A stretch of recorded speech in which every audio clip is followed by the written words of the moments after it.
Hey, what's up, gamers? How we doing? Welcome to episode 1 of Practicing Bed Wars. And actually, technically, it's episode 2.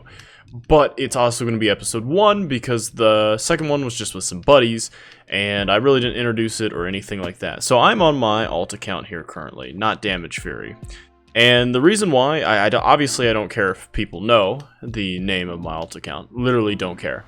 It's not meant for that. It's just meant so I don't interfere with the progress that we're making on the main account on stream, because like certain people want to see me get so many wins and stuff like that, and I'm like, I don't really want to interfere with that one while practicing. I want to kind of keep that one separate. So I have a practice account here.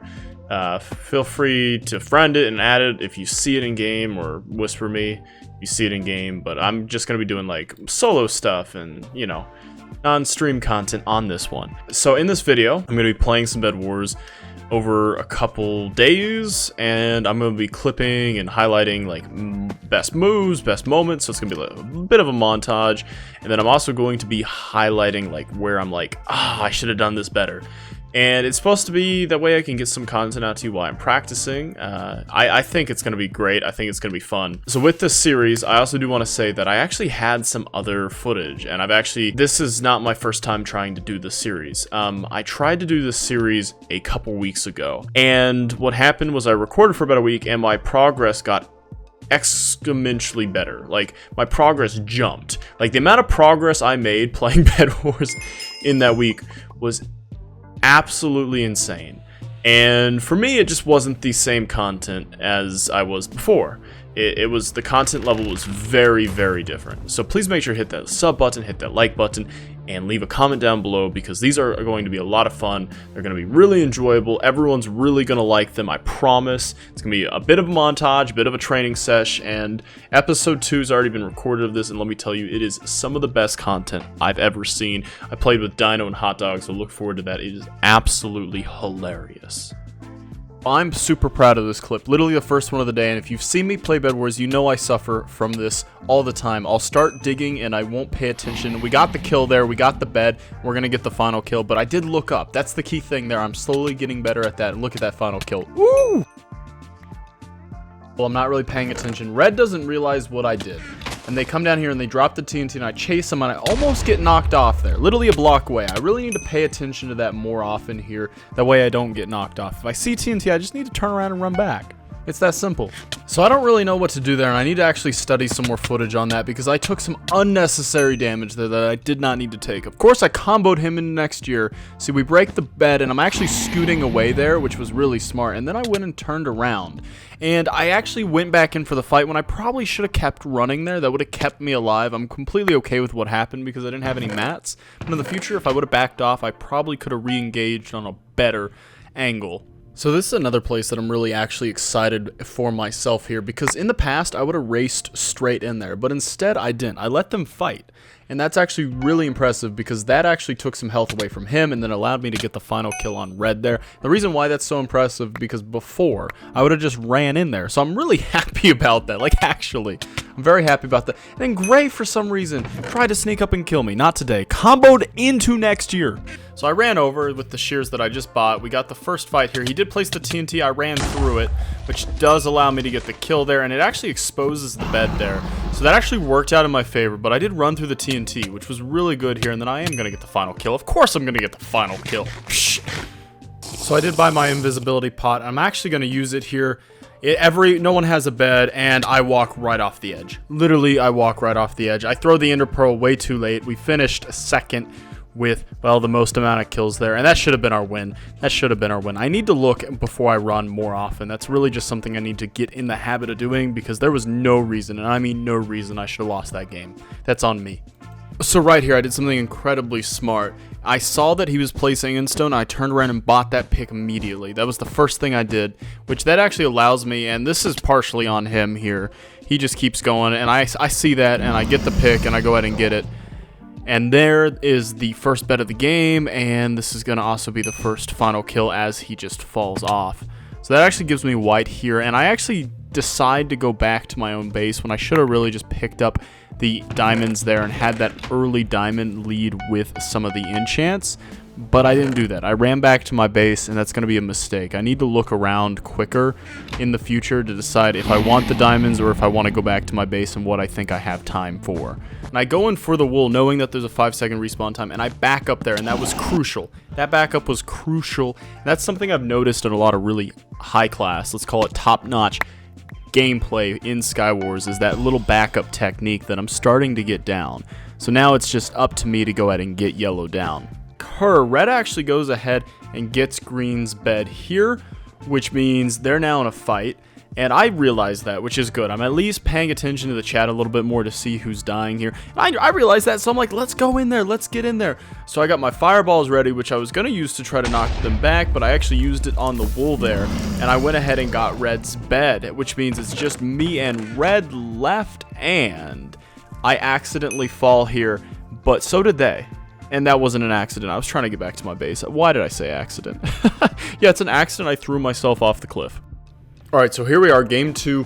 Obviously, we actually had a really good setup here. I got the diamonds, which means I did get protection 1 because it's 1v1, and I got the 2 diamonds. I had a beautiful start to this game, and I'm going to be able to get the quick rush here on pink. And even with this, he's not really expecting it.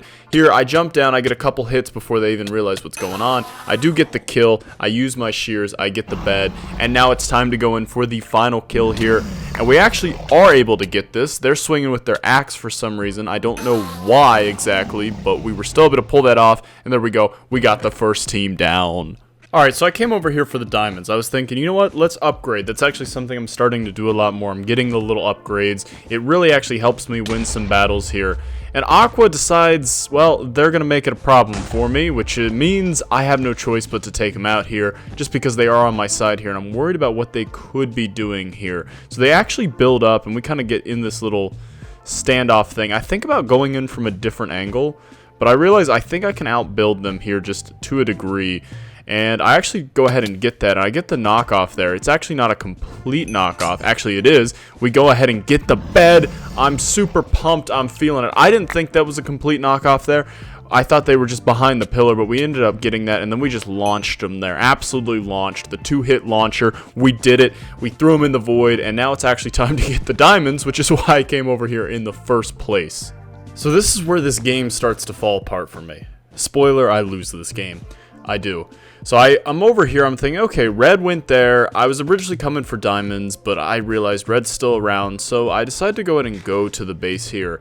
And they go ahead and try to cross here, which we do a fireball just to slow them down, which means they do have to bridge. And I use my shears, actually, and my axe, or sorry, pickaxe, to go ahead and get the bed here, or almost get the bed. And then I do actually get somewhat comboed by them, and then I get the combo of the lifetime there, and I go ahead and get their bed. However, I'm down to literally 2 hearts here, and I'm actually being attacked on both sides. I got green over here, and then I got red behind me, so I quickly push green off, and then I kind of do this dance with red, and it doesn't necessarily work out well. Like, obviously I get the final kill on red there, but I do die to green, which sends me back to my base, so it's me and green from here on out. And the rest of the game kind of goes like this. Green and me fight a couple times, and I lose 2 of the fights. And honestly, for the life of me, when looking over the footage, I can't figure out why I lost those fights. Green gets my bed there with shears, because all I had was wool and shears down. So maybe at this stage of the game, if it's me and one other player, I need to try to put just like something else down. Maybe a little stone, maybe a little wood. Just something. If it's in this place where it's just a 1v1, we both have our beds, maybe a little extra protection would have been good there. And that's something actually I've incorporated into some later games, because I played a couple games after doing this, well, after playing these and watching through them and working on what I need to talk about and stuff like that. And from here, I decided to try to get ender pearls, and I try to get stuff to go ahead and attack and straight up like go for their base. And I get a couple kills here in the middle, and I never feel like I have enough to push, so I keep getting ender pearls, and eventually, after a couple kills here, I do go ahead and lose, and of course I don't have a bed, so it's over. And that's the end of this game. So really what I'm taking away from this personally is I need to look more when I'm going out to get resources, like where I'm going, because there was a better option there. Earlier in the game, I don't talk about it in the footage, but when I was looking back through it, I realized that Red, for the majority of it, wasn't actually chilling at their base. They were on the other side of the map. So I could have got those diamonds pretty easily, maybe even the bed there if I so choose, without doing that. I also realized, and this is something that I see across all these games, is when I'm ever at like taking another base, I don't buy more wool. I always need to buy more wool, and I run out of wool on a couple occasions here, and I didn't highlight them because it's stupid that I miss it, but I make this mistake so many times where I don't end up buying wool, and that's the that's the game for me. I lose a lot of time, or I lose a life, which is time, because I don't buy wool somewhere. And that's honestly something that I need to work on going forward, and I need to make sure that I am able to accomplish from here on out. It's just going to save me a lot of time. And then the other thing is, when I'm 1v1ing people there at the end, and it's not really like so crazy, I need to put down some extra protection, especially when I'm done with maybe the first rush, or I'm done with facing the opponent that's right next to me, or there's nothing really serious going on. And like right now, I have an absolute insane amount of resources that I don't know what I'm doing with when it comes to iron and gold, because I've raided other bases and I just do not end up using those for anything. So that's something I definitely need to work on here. And finally, this actually goes out, and this is an embarrassment here. I think I get it. I'm like, okay, I can pull this off, and they know I went invisible. They clearly see it. And I chuck the ender pearl here, and that's gonna be it. And that's going to be it. So I need to do a little ender pearl practice and stuff like that. And that one hurt. I should have won that game, and it makes me a little bit mad, but we did learn a lot from it. So this game to me is kind of interesting here, because it's actually one of the first, actually it's the only time that I have recorded that I encounter this. I destroy my opponent here, and then I don't realize, and I don't look at who's rushing me, so I don't actually realize that green is the one that's putting pressure on me from the other side there. So I kind of just leave it, and that cost me the bed, and that ultimately cost me the win. I do get a couple kills and a couple more beds out before I bite the dust, but it's one of those things where I just did not pay attention to what was going on. And it's another place where, as you can see right now, I don't actually buy more wool when I was at the base, which that's a big no-no, which we've kind of learned, and I've already talked about here. It's definitely a problem that I have, but I did not really pay attention to where green was at and what green was up to, and because of that and their location to me, they went for me first, and that cost me this game 100%. Thank you so much for watching that video. That video was a blast to record, and what you don't see is you don't see me going back and watching it every single game a couple times to try to figure out exactly what I do wrong. And I know I only showed you 1 win and then 2 losses, well, 3 losses technically, and I cut out the rest. And we did get some other wins on there, and actually it's funny because after those videos, the next 4 that I played, I've won 3 of them when it comes to 1v1s. And I don't think it'd be possible if it wasn't for me trying to work on this series and do this series, because honestly, this is a blast. It really has helped me kind of realize where I'm making mistakes. And I really look forward to keep on doing this, and they're not all going to be like super serious like this. Some of them are going to be more fun, like next week's video, because oh my goodness, next week's Bed Wars practice video is going to be absolutely insane. The 3v3s and 2v2 games that, that go on are some of the craziest things I've ever seen. Some of the craziest things I've ever seen, and it's absolutely amazing, and I am super excited for everyone to see that. As you can tell, we're doing a lot better. Our overall kill death ratio is 7.44, 52 beds broken and only 10 beds lost, 132 kills and 69 deaths, 67 final kills and 9 final deaths. I am so proud of those numbers. I am so proud of those numbers. So once again, thank you so much for watching. Please remember to leave a comment down below on what you saw or what you think of this series and what you kind of want to see, because the goal of this is that eventually it becomes a series where it's epic montages of me crushing it and trying to chase, like, you know, like I'll get on the daily leaderboards or certain challenges like that I make for myself. But for right now, it's just like trying to get better, because obviously I need to get better, as you can tell from today's video. So thank you again so much for watching. Please make sure to hit that sub button, as there will be more Bed Wars, and Minecraft, PvP, and Minecraft content in general coming to the channel. And then please make sure to leave a like and leave a comment down below, as it really helps with the algorithm. Like, it really does. Trust me, I wish I didn't have to say that, but I can't tell you what it means to the algorithm, what it means for the future of the community, because hopefully one day we'll be able to do Bed Wars tournaments and stuff like that as a group. But until that day, and until that time comes, and until the next video, thank you so much for watching, and I will see everyone in the next video.